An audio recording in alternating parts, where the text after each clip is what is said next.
Bolehkah mahar yang saya kasih dulu dijual untuk menutupi kebutuhan Ustaz?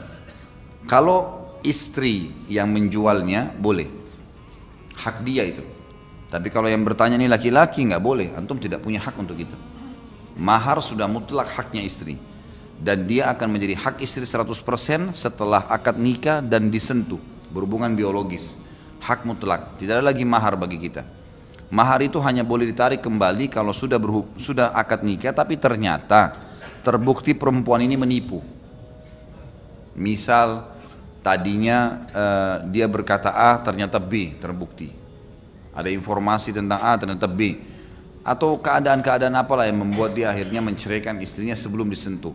Ya, dan dia dalam keadaan benar, maka pada saat itu mahar boleh ditarik. Tapi kalau enggak boleh. Jadi istri punya hak, dan istri punya hak untuk menjualnya, menyimpannya, itu hak dia. Kalau dia jual untuk membantu kehidupan rumah tangga dengan suaminya, itu satu sedekah yang luar biasa, sangat besar dan sangat baik sekali.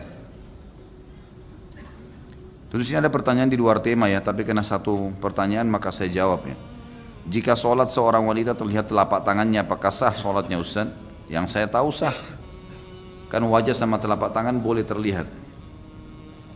Juga sama pertanyaan yang berhubungan dengan ini, sahkah puasa wajib atau sunnah jika kita tidak sahur karena ketiduran? Sah saja, sahur itu sunnah. Artinya sahur tak boleh berpuasa. Ini pintar juga penanya ini, satu sesuai tema, dua tidak.